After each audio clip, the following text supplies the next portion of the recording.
Come on, you can do it. And we are live. Look at that. It did work. Technology. Woohoo! We are here today with the overriding champion of Sphinx 2, the wonderful Tim Carter, who says he will not turn his camera around because we'll all hate him if we see what he looks at every day from his office. Tim, how are you doing? You just I'm set that doing up. very well, thanks. Thanks so much for having me on the pod. Are we calling it a show or it's not a podcast?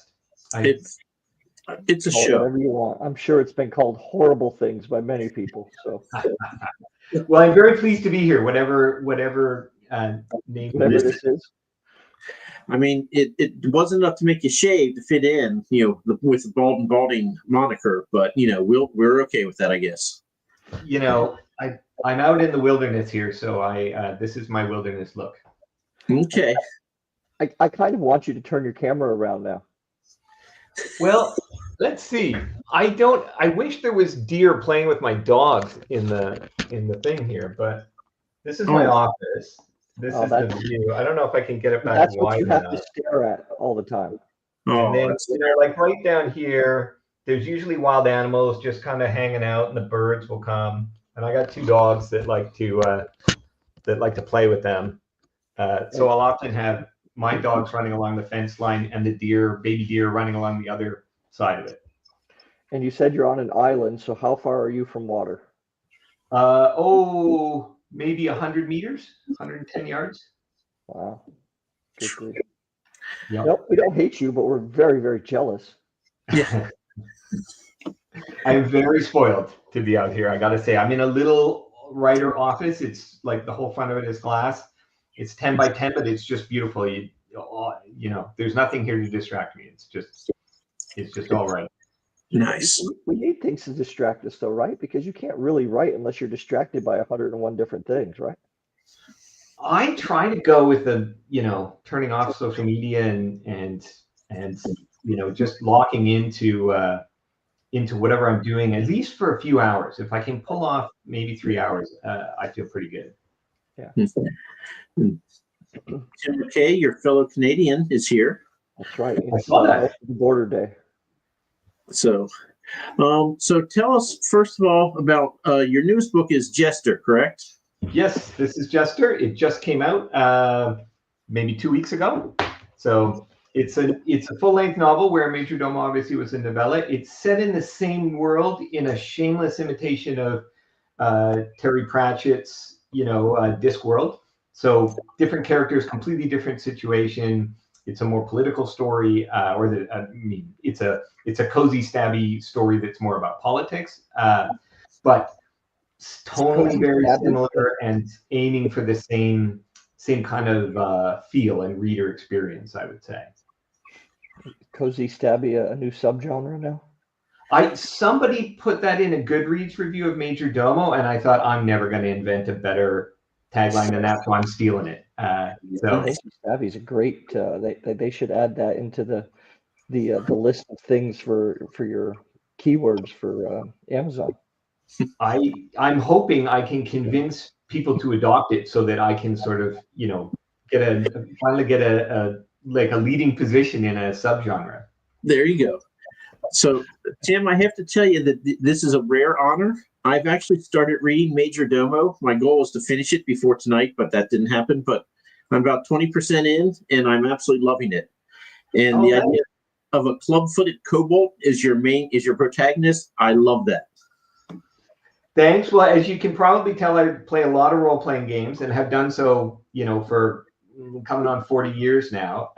And I always find myself sympathizing with the sort of the underdog or almost the cannon fodder characters. Not even the big boss bad guys. It's the ones that the DM just uses as sort of throwaway deaths. I always feel bad for them. So yeah, red shirts.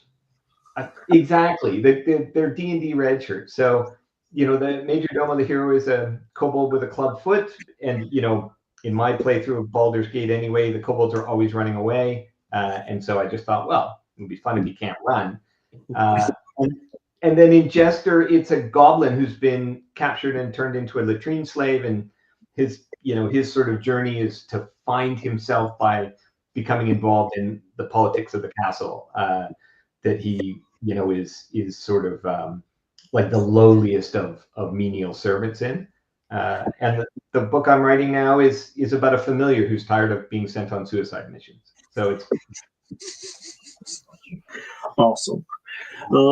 So actually, bro, I just have to tell you that I guess that makes me a stormtrooper when we do the Vault Dome with my rolls. Yeah. Yeah, Absolutely does. we're going to do the Bald Dome today. That'll be exciting.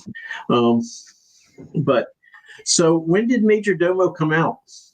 Major Domo came out about a year ago. So a year ago, March, and was really just me putting my toe into the fictional water and the indie publishing water just to see what would happen. So that was your first book? Yes, correct. I've been and you won the contest? Yes, I did. I have been a professional writer for many, many years, many decades, actually. All right. So in other mediums like movies and video games, and before that, corporate. What have you worked on that we may have come across? I'm probably best known for writing the video game Sleeping Dogs. That's one I can really put my name on. I've worked on a number of other big video games. So it's not out yet, but the upcoming Gears of War, I ran the writer's room for. I've worked on Need for Speed, Tom Clancy's Splinter Cell, a bunch of other ones, but often in one of many, or often they will cycle through writers. So it would be hard to find my words in some of those games, even though I worked on them for a long time, where Sleeping Dogs was really me. And then in the film industry, I wrote and produced 2 adaptations of Dead Rising, the video game Dead Rising, for Sony. And I'm probably most recognized for producing a digital series of Mortal Kombat called Mortal Kombat Legacy. That came out in 2010. And this when YouTube was almost a brand new medium. And so it was sort of well known in the time. Nice. So what made you decide, screw it, I'm going to put something on paper instead of celluloid or whatever? Well, I always wanted to be a novelist. Like, it's my little kid self, right, that read Tolkien and about 1,000 other adventure stories and wanted to be a writer, and then got pulled into other areas to make a living. So it was always a dream. And then I sort of plugged away on things when I had holes in my schedule. And then, Major Domo kind of came together really quickly. And I just thought, you know what, let's try. I'll put it out there and see what people think. Having never gone beyond, my kind of circle of friends, or like a little writer's support group where you trade chapters and things like that.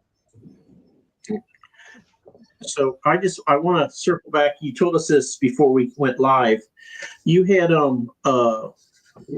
book release party. I did. And who was at that party that we may know here, us writers? Yes. It was friends and family, to be honest, and then a few people from the film industry and a few people from the video game industry. But Andy Peliquin is, I think, a pretty notable fantasy author who used to live in the interior of British Columbia here, but recently moved quite close to me. And so, we used to cross paths once every 6 or 9 months, but now I can invite him down the street for wine and cheese. So Andy was there. Nick Eames was hoping to come, but his schedule didn't line up. He lives on another island, kind of just about a 30-minute boat ride from where I am right now. So what is in the water there that makes everyone such great writers? Maybe it's the big mountains and the tall trees. It's like the natural setting for a fantasy quest. Contemplative view. I think so. It's like you could see people, sort of looking at them as if they were the Misty Mountains and thinking, "Oh crap, we got to go through that." I was kind of thinking more Lothlorien really than. Oh well, for sure. I think we could definitely go that way. It's worthy of a few elves out here, and there's others in Vancouver that I don't know personally. So Ben Galley, I think, is another author who's local, and Sebastian de Castel is, I think, from Vancouver. Not sure if he lives there at the moment, but Yeah. So there is a little bit of a fantasy community here for whatever reason. Yep. We have fantasy communities down here too, but they just don't write. So it's very weird. Sorry, I won't do that again. No. It rains a lot here, so it might be that we're just all stuck inside with nothing better to do some of the time too. That doesn't sound like a good reason. Don't go with that. Go with the elves thing. Yeah. The majestic contemplated. Yeah, definitely. So okay, so E.L. Montague probably isn't here tonight, but he's a good man. He'll watch the thing.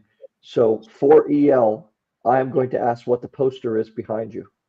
Oh, so the poster is from a collection by Dr. Seuss, actually. My wife discovered this thing. He had done a bunch of art for adults. It's very Seussian, but it's and so this is called The Cat from the Wrong Side of the Tracks. That's him there. Now, sadly, when I got it mounted, I attempted to save a little money, and so the poster is more wrinkly than it should be. That, by the way, is the $20 reproduction of Dr. Seuss, not an actual. You can buy the originals, but they cost the moon. So one day, maybe if I sell enough books, I'll get the real one. Books, yeah. So yeah, that's Dr. Seuss's cat from the wrong side of the tracks. Nice. It's good to have something a little off kilter and weird in your environment, just to keep your brain fresh. Gee, is that true, Mike? Looking at your walls? No, not everything's normal here. For a serial killer, yeah. Hey, I got rid of the mannequin, so The what? the mannequin. I got rid of Grommy. I'm not going to mention that. All right, so Tobias wants to know if you play Warhammer.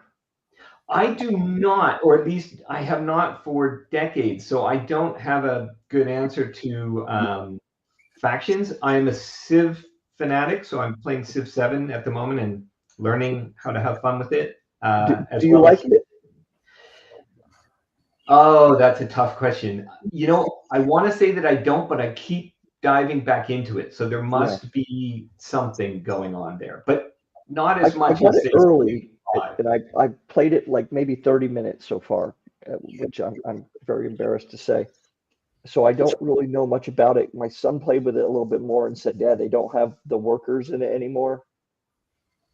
So yeah, it's really changed a lot. I think it requires you to shift your thinking. I think maybe in there is a really good game, but it's actually requiring a lot of work. And I promised myself I would not buy a new RPG until I finished Baldur's Gate, and I've been really distracted with other non-gaming things, so I have not yet. And so I can't decide whether it should go by the wayside so I can finish Baldur's Gate, so then I can get Element 33, is it? Oh, Expedition 33, which my friends are all raving about. I don't know how you find the time to play those games and write. I mean, you're in a place free of distractions, except for that, which is like civilization is the world's biggest distraction. I've lost months of writing time to Civ 6 and Civ, every now and then 5. But I absolutely agree. And Europa Universalis 4 is another sort of drug for me that I try to, I sort of go back on the wagon every once in a while, but that will eat whole days of my life, and I'll actually dream about it. But depending on how you look at it, I'm either fortunate or unfortunate in that my wife travels for work maybe 1 or 2 days a week. So it's the night she's not home or when some serious gaming will happen, if it's going to happen, for sure. Yeah, that's excellent. My wife actually plays those games more than I do. Oh, well. She's not Civ. She doesn't play Civ, but she's kind of gone back to a Hogwarts Legacy a little bit, and Baldur's Gate 3 a bit.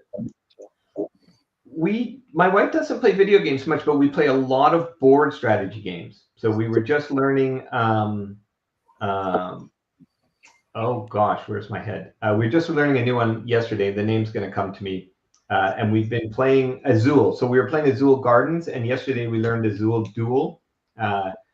We tied, and then I won the tiebreaker, which is always, sort of a mixed. It's fun to beat your spouse, but when your spouse takes it very seriously, that can be a bad thing. And you can't go in your face. There's no shit talking when you beat your spouse. That's just, it never ends. Not if you want to eat dinner the next day, basically. So the way we divvy up our responsibilities, I walk the dogs and she cooks dinner, and those two things happen more or less in parallel. But the dogs must be walked. I could be served cold spaghetti. So Peanut butter and jelly sandwich for you. yeah. Oh. So this world that you've created, you have 2 books out, and you said the third book is same world? Yes. Are you going to create another world at some point, or are you just going to stick in this one and do from all different points of view, or I honestly don't know. I definitely have a few more book ideas that would fit into this world. So, for instance, I'm writing a new short story that I think will become my sort of magnet to draw people to my mailing list. And that will be the beginning of Nephris, the necromancer's sort of life story, with the idea that, somewhere down the road, it'll turn into a novel. And that, I think, could be quite that could be a whole series of books, maybe. Yeah. But that's not to say that I wouldn't go somewhere else. And as much as I love fantasy, and particularly this sort of cozy, stabby, politics and stakes, but hopefully people feel good when they're reading it. It's fun. It's a little on the lighter side. I definitely have some other ideas that are, for instance, I wrote a movie once that came very close to getting produced multiple times, but never quite made it over the goal line, which is common as Seesaw. And it's the story of a guy going insane while trapped in a zombie apocalypse. So he's in a quarantine city. He can see civilization, but he can't get to it. And slowly he goes crazy. But in going crazy becomes the best version of himself. So obviously completely different. Same tone, though. Same ridiculous tone. And so, that's somewhere on the not too distant sort of horizon as well, hopefully. Are you going to try to make that into a book, or are you going to try to get the movie made, or both?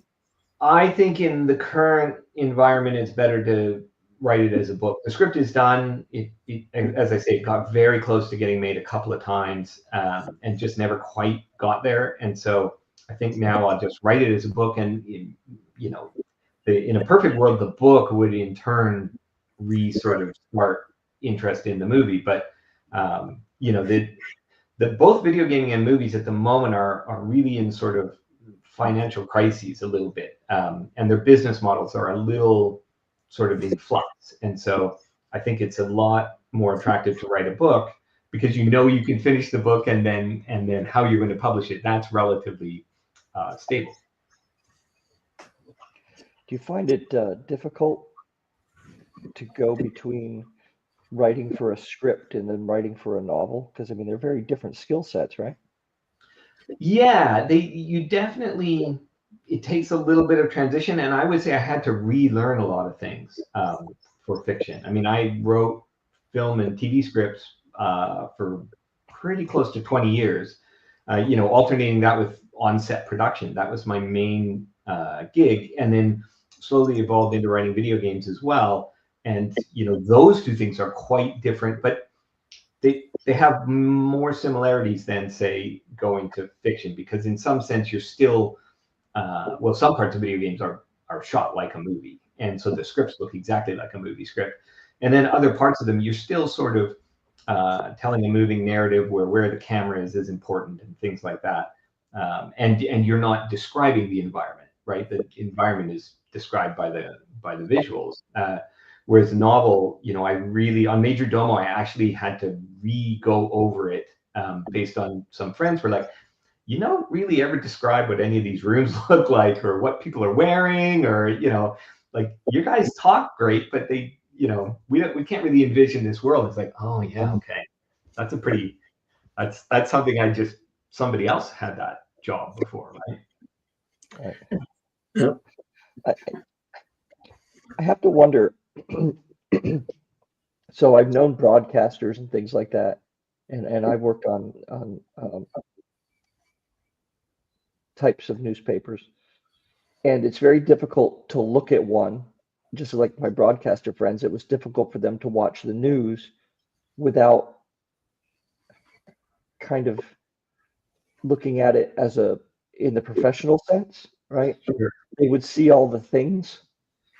Do you find it the same watching movies or going to the films and kind of seeing past the action on the screen into what's going on behind the scenes? Does that kind of ruin it for you? It doesn't ruin it for me, but I definitely suffer from that. Both video games and film and television, I will find myself thinking, oh, like not so much I would have done this differently, but I can see like the sort of mechanical ways things are produced, and sometimes that will drive me a little crazy if I feel like I'm missing something that maybe other players, for instance, in a game wouldn't know that it's not there. But I'm like, I just know that if you could take a weekend and flesh this part of the game out, and they didn't do it, that will drive me a little crazy sometimes. Although it's very easy to criticize, these things are usually these massive endeavors that it's sort of like a train being on the tracks. Once they're going and you're laying track in front of a moving train, and all sorts of things go wrong. And so, it's easy to criticize from the outside. You're like, oh, we should have done this, but you don't know that on that day, like the star had the flu and it poured with rain, or like when we were making Mortal Kombat, we built this Japanese village in a soundstage, and this was a show with no money. So we were like, this was like the only build we did, and then we went up into the forest because in Canada, that's where you get your production value for free, right? So okay, the guy will run through the forest and we'll do a whole bunch, and then we'll end at the village and we'll have the big thing with his kid. And then overnight, when we were going to film that, it snowed about 18 inches. And so you're like, okay, so now I got a village that's inside and has no snow, and we're going to have to go into the woods. First of all, this guy is wearing a Mortal Kombat outfit, so it's not geared for running around in the snow, and he's already, it was Sub-Zero, and ironically, Sub-Zero's clothing was not good enough to run around in a foot and a half of snow.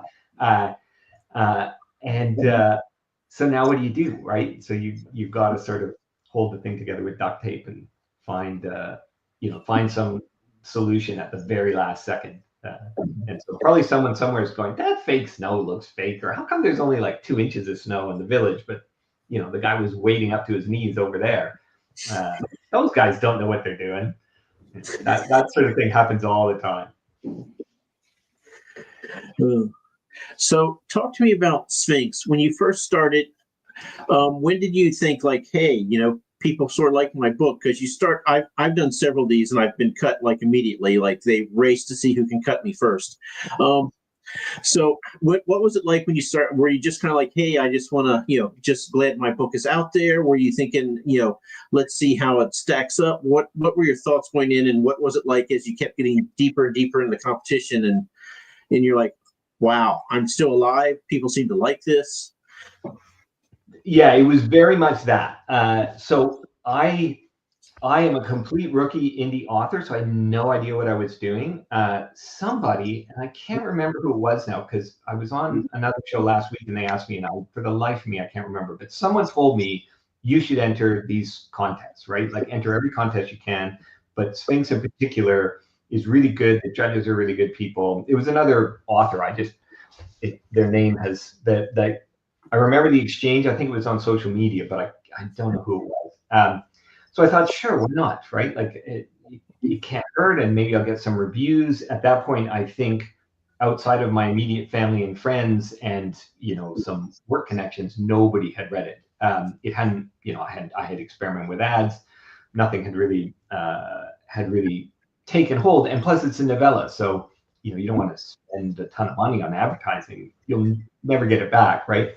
And so I just sort of did it because it seemed like a good thing to do. And then I started to read some of the other books, and I thought, oh, there's there's some good writing in here. Like I don't know where I'm gonna fall in this. I don't know what I would do if I was a judge. But it's so different, right? Like, okay, it's like Major Domo is a kobold with a club foot, and it's making fun of Dungeons and Dragons. Is that gonna appeal to people? Is it, if you've got some judges that had no idea what D&D was, does it still hold together if you don't have that gamer background? I didn't know any of that. So I was just along for the ride, and every review was a bonus, really.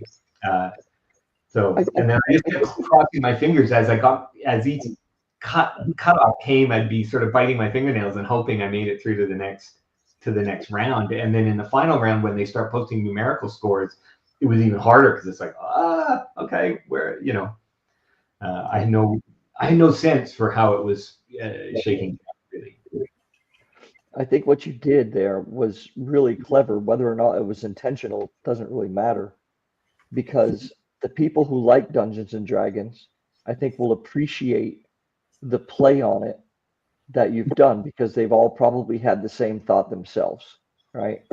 Like, how come all these, like, it's like stormtroopers, why can't any of them shoot? Yes.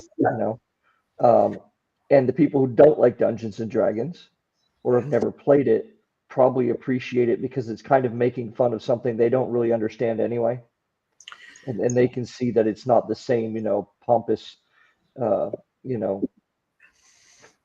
paladin or whatever kind of character. So you inadvertently maybe appeal to both camps equally with that approach. That was certainly the goal. I was hoping to write something that had some like heart to it. And so, Mike, there's a twist coming that you haven't got to yet, but that I think has spoken to a lot of people, because it was just something that happening in my life at the time, and I'm like, I'm going to weave this into the book. The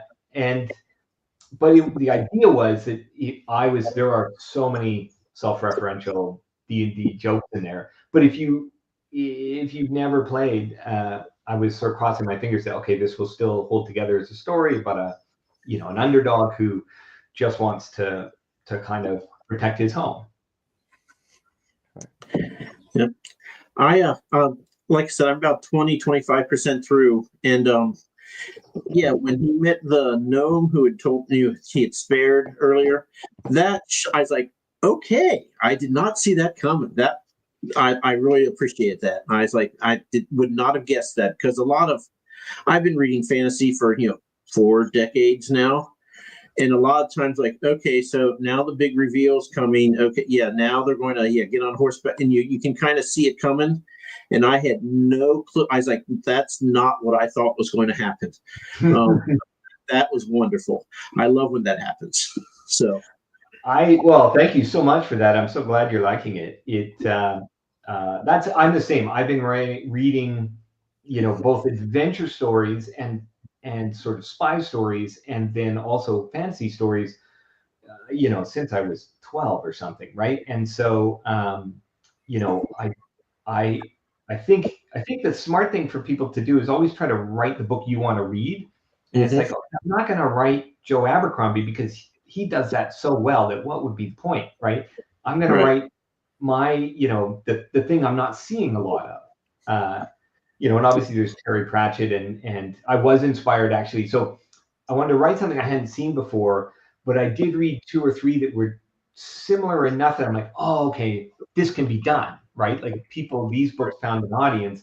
So it was sort of like just enough of it there to sort of inspire me to actually sit down and finish the thing. So let me ask you, because I've written fantasy, I've written sci-fi, and when I'm writing sci-fi, I'm like, the last thing I want to do is read like The Expanse, because I just feel like I'll be a cheap knockoff. But when I'm not writing sci-fi and I'm writing fantasy, I'm like, oh my God, but I can't do it. When I'm writing that, there's a moratorium on sci-fi now, because I'm writing sci-fi, and what I'm writing now is cozy, so I really shouldn't be reading Major Domo, but whatever. But yeah, I love it, and I think it's important to read, but I can't do it when I'm writing that, because I just feel like I'm just going to try to steal that style, and then it's a poor knockoff. And do you see that? Is that true with you, or is that just me being nuts? No, I think you're right on target. So I don't stay away from fantasy, but I am mostly staying away from like the funnier, cozier fantasy. Yeah. Although I did just start. I have. I'm not sure if you have the same sort of division of labor, but I'm always listening to an audiobook while I'm walking my dogs, and I have a book that I'm reading in bed, and then if I'm sort of traveling or something, I have something on my iPad that I can read. And so I'm always have three balls in the air at once. But I've been mostly trying to read grimdark while I'm writing something funny, because I figure, well, it's actually what I'm pushing off against, not what I'm competing with. Right. So that's my way around that. Or I'll read something that's in a completely different genre, but then I can maybe steal from it. Like there's things in Jester that are taken from real life, like spy stories, but you would have to burrow pretty deep to see where they are. But they were very useful for me just to see how those played out. And then, okay, well, now the character's a goblin and he's in this incompetently run castle, and no one really knows it's Oleg Gordievsky's life story, right? Yeah.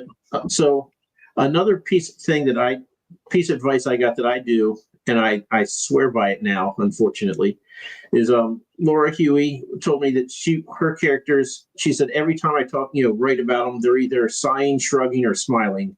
And she's like, I'm sick of it. Surely you can do something else. So she said, you know who knows how to do this? Romance authors. They know how to, talk about people interacting and they never smile, shrug, or sigh. So she said, took 6 months and read nothing but romance. I cannot do that. But I have read 3 romance or romantasy books, and absolutely. I mean, so I think it's important to read different stuff because you learn, and then you can always steal from it, and no one will know. I am not writing a romance before anyone gets scared. That will never happen, never. And I'm not afraid to say never. But anyway, we're talking about you. Go ahead. You talk now. Well, I think you can learn from almost everything if you sort of take it with the right attitude. So, I mean, honestly, I haven't read a lot of romance, but I did read Fourth Wing, which I thought was really just basically a fantasy story about dragons in an awfully lethal military academy with like 10% of romance tacked on top of it. But it, to me, there was a lot to learn there in how much mileage they got out of how little sort of romance was really in and amongst the murderous training, backstabbing, knife fighting, fire-breathing dragon story, which to me was like 90% of the book. And my guilty secret is I loved it. I mean, I don't know whether I'll dive into the whole series, but it worked for me as a fantasy story rather than as a romance. So, and Tim Wolf, one of the people you vanquished this year, wants to know if you're going to be at Sphinx next year. Oh wow! And so, Tim, I did not say that. But if I have another novella done, I'm so new to fiction that I'm not sure how long it will take me to write the current book I'm writing from start to finish. Because Jester, which just came out, was the novel that I kept picking up and putting down and picking up and putting down. And so in some sense, it took 6 months to write. And in a lot of other senses, it took like 5 years of noodling with it. So I have ideas for novellas, but will they be done in time for Sphinx? Who can say? I mean, I wish I knew, but I'm hoping to get the next novel out, and then we'll see what where things stand. With your background in movies and games and everything, you must have had some run-ins with agents and the like. Has there ever been a thought of going trad with these? I certainly am interested in exploring everything, so I would never say never, right? I mean, I think I think every author on some level wants to at least have had a swing at that, whether or not it's, I mean, I listen to a lot of podcasts about writing as well, and there are no shortage of kind of horror stories out there. But I have had agents for film, but they were more Hollywood agents rather than lit agents, and so I think they're a very different animal. But I honestly, if you could just structure the perfect world, I think why wouldn't you be hybrid in the sense of at least taking a swing at it? And if the market won't, you know, won't pay you enough to step away from independent publishing, which to me is fantastic, and the community is great, and you have complete control of it. You know, you can build a library over time, control your mailing list. I think those things are all fantastic, and probably give you the latitude to sort of be slightly more demanding. But will it happen? You know, who can say? That's, I think, I've done so many different forms of entertainment. I think whatever you plan for is almost certainly the thing that won't happen. And then it will be some bizarre coincidence you couldn't replicate in 1,000 years, will be the thing that opens whatever door it is, that whether it's an indie book taking off or finding some sort of parallel thing. I've often thought, there's all these fantastic fantasy authors out there, and then there's a whole industry of writing D&D modules and sort of content for gamers, and they don't overlap very much, which is kind of crazy because there's all these unique fantasy worlds and unique fantasy kind of characters and setups that have been created there that could overlap. So something like that is something also that I'm really interested in. I mean, if I could clone myself, right? But I know enough fantasy authors now. I mean, the world of Kings of the Wild is really cool. The world of Orconomics is really interesting. I trade emails once in a while with Jeffrey Russell. I really love the Dungeoneers, which is another indie take on D&D that's like really different. It's like I would play the Dungeoneers D&D, module, but so who can say what piece sort of leads you to the next thing, if that makes sense. So to switch this up a little bit, you're on an island, not the one you are on now, but like an island where you're there. It's a little desert island disky. You can bring one book, one album, one movie, one writing podcast. What are you bringing? Oh gosh. Okay, so book. That's tough because am I picking a huge doorstopper just on sheer volume? Like I really quite like Mistborn, or is it something short that brings me joy? I don't. Let me come back to that. One album. I'm terribly unmusical, so I might punt on that. But I'll come if something jumps out at me. I'll come back. One movie, something inspirational, like maybe I really like Moneyball recently. That's one of my comfort go-to. Like if I'm just not in the mood to challenge my brain, but I want to be engaged, I love that movie. I love Aaron Sorkin's writing. And sorry, Mike, what was did you see Moneyball? Moneyball? No. Mike hasn't seen like any movies ever, so I just wanted to clarify that. Yeah, Moneyball's a great film. I'm with you that's me for albums. I obviously listen to music, but nothing jumps to mind. Books, I'm gonna come back. Let's say, man, the problem is I want to take like 75, right? So I'll let you take a series. Okay, I'm gonna take the First Law, the First Law. First trilogy, unless I can claim the First Law and go with like all 10. Just because even though it's quite grim, there's a lot of sort of redemption lurking under the surface there, and I love that. You can take all 10, but you got to come up with an album. Oh man, now you're really challenging me. Well, I'm going to date myself here, but my very first album I owned, which still comes into my head when I was a kid, is The Game by Queen. And so if only for nostalgia, I'm going to bring that. Or Born in the USA by Springsteen. Now that I think about storytelling, I'll go with Springsteen because the storytelling on that album, I think, is absolutely top notch. Yeah. Okay. And a writing podcast. You mentioned those earlier. Oh, yeah. Well, I do like the SFF Addicts interview series that that might be my number one, or my number two is I don't even know the name of this podcast, nor do I know where my phone is. It's a horror podcast. I do like horror, even though I don't aspire to write it. But the interviewer, I'm looking it up as we go because the interviewer of this podcast is absolutely Talking Scared. Doesn't help me with my fantasy writing at all, but the interviewer on that podcast is really great. And so I listen to it just for the quality of questions, the depth of knowledge he brings, and the sort of experience of listening to it. But, other than when writers talk about writing, and I think that you can learn from anyone, regardless of genre. That other one sounds kind of like the anti-Bald&Balding. Right. Yeah. A clued-in interviewer that does the research and has some stuff ready to go. I don't understand some people. There's another one called On Wednesday We Read that gave me a lovely shout out the other day, and they do a book a week, and I'm like, I can't read that fast. Like, I don't understand how you guys pull that off. One thing excuse me, as I let one of my editorial assistants out, go, and another one wants to come in.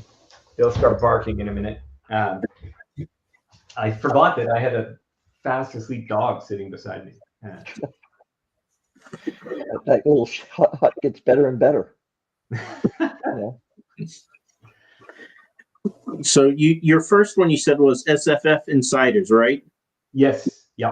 So Bo Kelly, if you watch this on replay, he thought of you guys first. He's taking you to the island, man. How nice there you is go. That, if you really did the research, you'd want to find one of these ones that's been around for 15 years or something and has, like 1,000 back episodes. So you would have the really deep library. Every once in a while, I'll find a new podcast. And then you almost have a sinking feeling when you realize how much of a library of content there is that you might go through one day. When I first started listening to podcasts, I was listening to, oh my God, I forget the name of it now because they stopped about 6 months ago. It was the guys from England, the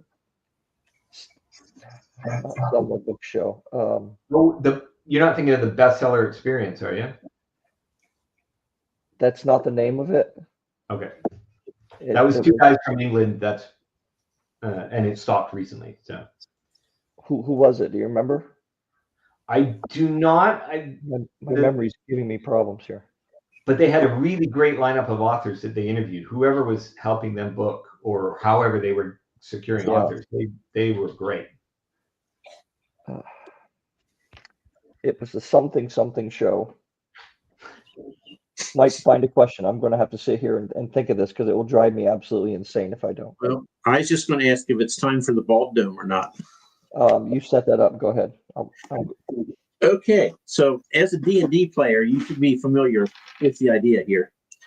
So what we're going to do is we're going to ask you to take one of your characters, and we want to know more about this character, but we don't want spoilers. So we're going to transport them away to a different location that they've never seen before. The rules of your world still hold sway, but they go there, and if they have any weapons, they are without their weapons when they go. They will be given one magical potion. What is your favorite color? Let's say purple. So it is a purple fizzy potion in an Erlenmeyer flask. It is 100% effective, but you have no idea what it does. So they can drink it or they can throw it at their adversary, but you don't know what it does until we find out when you find out. And then your choices are you can have one common item and you'll face a common animal, or you can choose a weapon and you'll face a fantasy creature. And I'll just set the scenario. Your character will turn the corner, find out this thing. They'll stare at you threateningly, and then I'll say go, and you tell me how the scene ends. And if you want me to roll for you to determine if things happen, I will. But 90% like shit, don't do it. So if you want really low rolls, ask me to roll. Otherwise, he swings from the lamppost that you magically decided is there. It's up to you to take whatever control you want. If you want me to roll, I will, but it ends badly. Yeah, if you've got dice with you, Tim, use them. Yeah. Not in this office, sadly. At home, I probably have more than any sane Well, human then really ought to. But your greatest impediment will be Mike then. Yeah. Okay, so who is our character? Who are you choosing? I'm going to choose Jack from Major Domo just because I think he's better equipped than Shelley from Jester to solve this sort of problem. Okay, well, he has been. No, go ahead. I was going to say, I'll give him a weapon and we'll take on a fantasy character. Okay, well, he has been transported to, where'd you go? A volcanic island inhabited by fire-breathing salamanders. Wow, okay. So you said you wanted a weapon. You have a purple fizzy potion. Don't forget, everyone in the comments will tell you to use the potion because we have no idea what will happen. So let's see, you said common item. No, you said not common item. Well, you would have got 20 feet of rope, but instead you now get a dagger. Well, that's perfect for Jack. He's very much a sneak attack sort of guy. And if you had the rope, you were going to face, where's my cursor? Come here. You would have faced a hippopotamus, but instead with your dagger, you are facing a massive dragon. Wow. Well, yeah. I haven't had that before. Jack is a kobold with a club foot, meaning he's got no mobility in addition to, extremely low strength. And since he's got a dagger, clearly we're not going to solve this problem by he's combat. He's not going to kill himself, is he? No. But he is the major domo of a really celebrated dungeon, and so I think in the world of dragons, without getting too complex about whether it's a good dragon or a bad dragon, Jack will trade on his celebrity as a known entity in the world of sort of necromancers and either boss characters. And attempt to charm the dragon, not with a spell, because he's not that kind of, he's not that kind of character. But he'll offer the dragon his autograph because he is sort of a known commodity in the world of bosses. Let's find out if the dragon knows him. I'm thinking of a number, Mike. I'm counting on you to roll below it. I'm thinking of 8. 16. Oh my God. Yeah. He not only knows you, but he's a fan. Loves your work. Well, I think Jack then will hobble toward him because that's the only way he can really move, and maybe sit down with a beer. He likes a really bitter mead is his sort of drink of choice, and maybe regale him with some stories of working with famous necromancers and try to find some common ground in the challenges, the organizational challenges, not the killing heroes challenges, because Jack, really is not equipped for that. But running the estate or the gold pile, the hoard, hoard management, maybe staffing of the exterior parts of the dragon lair. Like Jack has a lot to offer, both in terms of anecdotes and stories, but then maybe even practical advice. And Jack is a professional. Yeah. Like they say in the military, amateurs talk about tactics, professionals talk about logistics. Absolutely. And he's essentially your quartermaster general. So I think he's got some insider shared knowledge that he can use to form a bond there and navigate with this dragon, a positive relationship. Is the dragon biting on this, Mike? I was going to say, give me a number. I'm thinking the dragon's going to try to recruit him away to run the dragon horde. So I rolled an 11. That's up to Tim. That's on the cusp.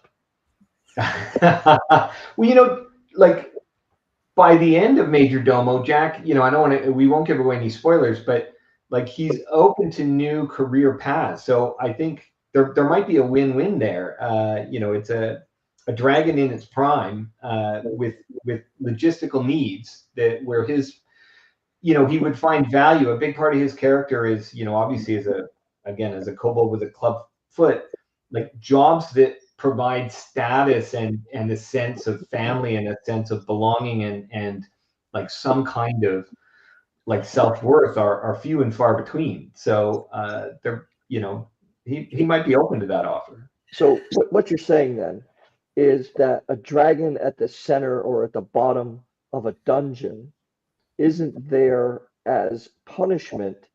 The dungeon is there to keep people away from the dragon.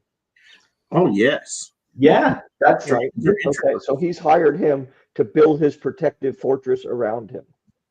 you know, in Major Domo, the dungeon is essentially the retirement home of an extremely celebrated and lethal necromancer who just really wants to live out his golden years, right? And you know, would be perfectly happy to have his home and never bother anyone. It's just these lunatic heroes that keep coming along trying to murder his staff and steal all his stuff are the problem, right? So I'd imagine a dragon might well have exactly the same challenge. Yeah. So what I've learned is that dragons are introverts, and this is wonderful. They're total Gen X. Yep. But keep Yeah. the people away. Yeah. Yeah. Excellent. Well, this If I is might one of borrow a line from Monty Python, fuck off. we already got one.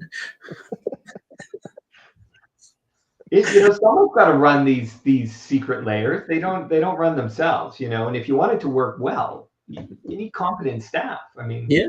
Yeah. I mean, a dragon can't put all the treasures in all those little boxes in all the rooms. How is the dragon opening chests? I want to know. Let alone organizing, counting. You know, there's a lot of bits and pieces here that aren't very suitable, you know, to a dragon. Dragging on Indeed, trying to find, ogre and orc staff. So if I remember my D&D lore, I think kobolds are supposed to like worship and follow dragons. I think that's actually like a thing. Let's find out. There's serendipity there. So my question to you is, do they take any of these fire salamanders with them for the dungeon? Because, you know, they're all around this place. Well, I think they could be either the first line of defense. Like you don't know that you're coming up on a secret lair. You just think the fire salamanders are there because they live there. Or, you know, we could co-op some of them. I mean, you know, you need house pets, right? Like, Right. Life would not be nearly as interesting without my dogs, even when they're driving me crazy. There you go. Here's your answer. You were spot on. There we go. That's well, it's really on Mike for making up the enemy, right? Or the challenge. So you're saying Mike rolled well today? God. Yeah. Yeah. I'm coming for you, Elizabeth. That never happens. Okay. Not in 212 episodes. Nope. So what was the potion row that didn't get used? I can't tell you. Okay, never mind. Don't tell me. Nope. We'll use it again at some point. I had my list of potions, but Rose said it was wimpy, so he decided to take over, and so I don't even know what the list is now. You know, it's always scary when you don't know what the thing is, right? Oh, it adds to it, makes it more interesting. Ooh. Okay, so what are you ever going to write sci-fi or other genres? Well, I love sci-fi to read. I mean, The Expanse I think is amazing. For instance, you referenced that earlier, and I'm a good old obsessive Battlestar fan.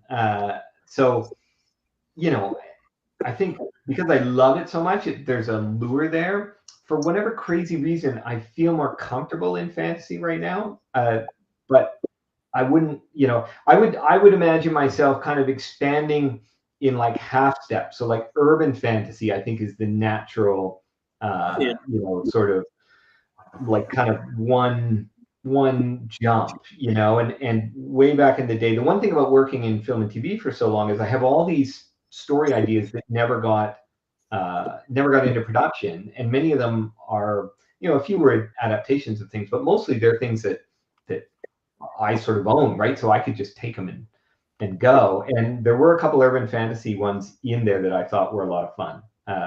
So that'll probably be the first step. And then, like I said, I made 2 zombie movies, and I have a bunch of zombie stories that I'd like to tell.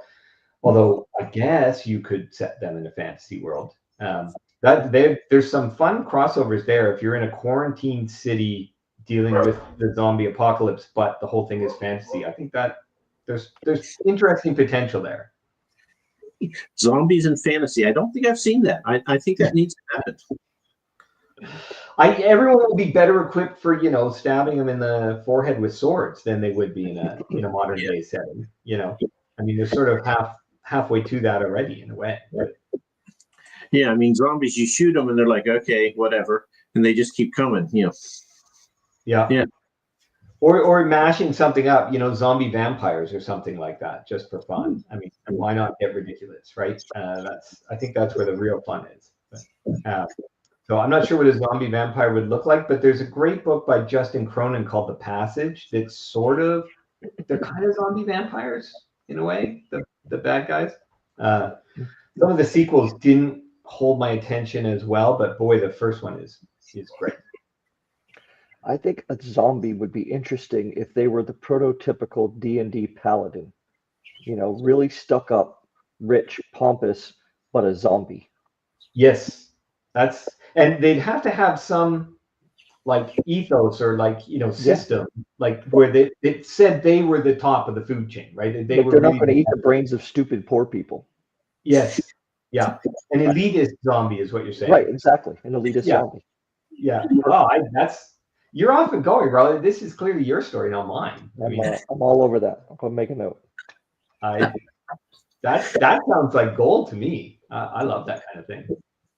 I would read that book. See, okay, now we have to ask the question so Ro can mock me again, because people keep getting this question wrong. I'm hoping for you, Tim. But here's the question. Think of the main street of your city. Yeah. You get to go down that street. You're in a saddle, and that saddle is either on a T-Rex or a Griffin. Which one do you choose and why? That's a good question. I'm going to go with my heart here, which said do the Griffin because I want to fly. Because it's the right answer, Tim. That's and also because I kind of like the main street of my city, and I can't imagine in a T-Rex like the collateral damage is going to be massive no matter how you slice it. That's kind of why I like the T-Rex. Is just thinking of all the destruction, but that might just be telling me about something about me. You said you're a Galactica fan. Is that the original or the secondary? Oh, definitely the second one. Although as a 11-year-old or something like that, I did plead with my parents to be allowed to stay up late enough to watch the original. So I have a certain, kind of boyhood affection for it, but I really love the reboot. I thought that was a great show in its day, and I think it mostly still holds up. So I really enjoyed it. And if you get the DVDs, which of course no one has DVDs anymore, but Ronald D. Moore did commentary for them as he shot them or as they posted them and then broadcast them. And there's a lot of really good film production stuff in there. A lot of times the commentary is sort of puff, like it's not really telling you the thing. You can tell they never say, "Oh, something totally went wrong on this day and we were completely screwed," and then here's how we kind of papered over the gaping hole in the problem. He goes into that a lot and talks about the things they couldn't do and the things they tried and it didn't work, and I really love that. Are you more of a Star Wars or a Star Trek guy? I gotta admit that for both of them, I have like a contrarian streak. So I'm an Andor fan and a Rogue One fan, but the main franchise of both of them, neither of them really, really worked for me in the way that The Expanse or Battlestar or the other big sci-fi shows did. All right, that's fair. But I do love Andor. I have not watched the next season of it yet, but I'm trying to avoid getting spoiled on social media. But I see all the love, and it's on it's in the queue. All right. Anything else, Michael? I have nothing else. Okay. I was just going to say you put it in the chat, but our next guest is Saturday, and I believe it'll probably just be me because Rose would like have a life or something. And Well, I can no, I'm not going to have a life. I'm either going to be sick, or I'm going to be at IKEA, or quite possibly both at the same time.